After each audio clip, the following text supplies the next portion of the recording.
लिख रहा था मैं, तभी मैंने सोच लिया था कि अगर सेलेक्ट हो गया तो ये चीजें बताऊंगा जरूर। हर पेपर के बाद ऐसा लग रहा था कुछ तो गड़बड़ करके आया हूं मैं इस पेपर में। हर पेपर में लास्ट में 2 और 3 क्वेश्चन कॉम्प्रोमाइज हो रहे थे मुझसे। कुछ क्वेश्चन होते हैं सर मेरे को आंसर नहीं पता, लेकिन मैं फिर भी कुछ भी लिखा हूँ। तो अगेन मैं ये भी बोलना चाहूंगा कि अगर बाई चांस यूपीएससी टॉपर्स की आंसर शीट निकालने लगता तो सर जितना जो ग्लोरिफिकेशन है ना वो थोड़ा कम ही हो जाता है। जो हम लिख के आए हमें पता है हम क्या लिख के आए। Correct. You don't have to write 20 perfect answers to clear mains. I think वो पॉसिबल भी नहीं है। क्वेश्चन हमेशा यूपीएससी ऐसे एक दो डालेगा कि अगर आप उसमें परफेक्ट आंसर लिखने बैठ गए तो यू लीव गुड क्वेश्चंस जिसमें आप अच्छा आंसर लिख सकते हैं।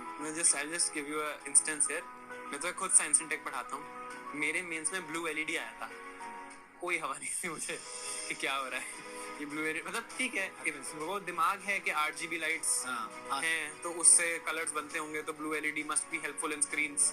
तो कुछ बहुत लिख दिया था, ऐसा नहीं है कि बिल्कुल ब्लैंक छोड़ दी। मुझे तो ऐसा लगता है कि अगर मेंस में 20 क्वेश्चन है, 12-13 आप बढ़िया से लिख के आते हो, 3 आप एवरेज लिख के आते हो और 3-4 आप बिल्कुल ऐसे बस किसी तरह कि ये कहने को लिखा हुआ कह सकते हैं।